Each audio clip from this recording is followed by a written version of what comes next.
মসুরের ডাল দিয়ে পুঁই শাক রান্না শেয়ার করব। এখানে মসুরের ডাল ভালো করে ধুয়ে প্রেসার কুকারে ঢেলে নিয়েছি।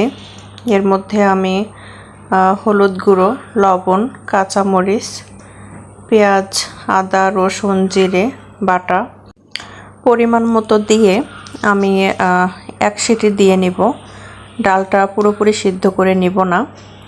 ভিডিও দেখার শুরুতে অবশ্যই একটি লাইক দিয়ে নেবেন। তো এখানে আমি পুঁই শাকগুলো ভালোভাবে ধুয়ে নিচ্ছিলাম ডাটা সহ। এই তো ডালটা হাফ সিদ্ধ হয়েছে। তো এর মধ্যে আমি ধুয়ে রাখা পুঁই শাকগুলো দিয়ে দিব। মাঝে মাঝেই আমি এভাবে রান্নাটা করি। পুঁই শাকের খেতেও ভালো লাগে।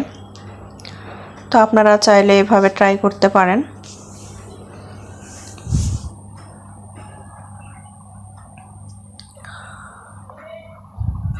যারা আজকেই প্রথম আমার ভিডিওটি দেখছেন, আমার চ্যানেলটিকে এখনও সাবস্ক্রাইব করেননি,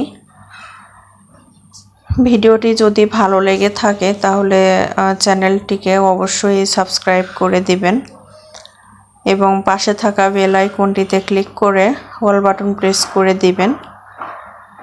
তাহলে আমি যখনই নতুন নতুন ভিডিও আপলোড করি তখনই আপনার কাছে নোটিফিকেশন চলে যাবে। আর যারা অলরেডি আমার চ্যানেলটিকে সাবস্ক্রাইব করেছেন তাদেরকে অসংখ্য ধন্যবাদ। আমি তাদের প্রতি কৃতজ্ঞ।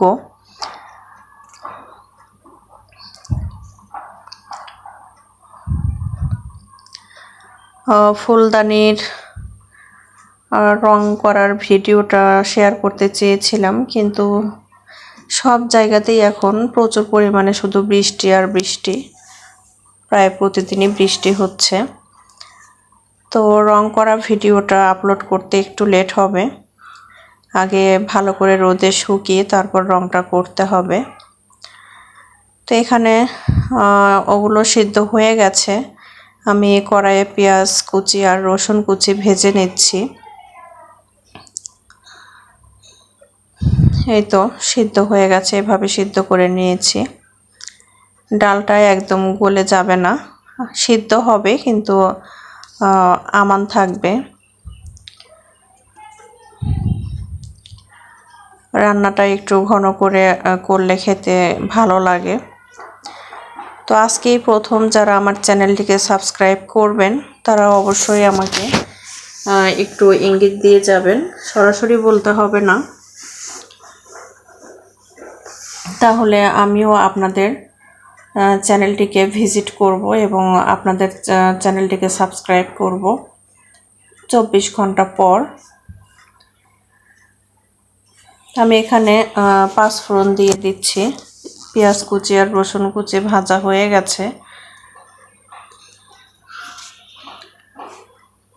ভিডিওটি কেমন লেগেছে অবশ্যই জানাবেন। আর পরবর্তী ভিডিও দেখার আমন্ত্রণ জানিয়ে আজ এখানেই শেষ করছি। এভাবে আমি আরও কিছুক্ষণ রান্না করে নেব। তো ফাইনাল লুকটা আর দেখানো হলো না, কারণ ভিডিও করার আগেই খেয়ে ফেলেছিলাম।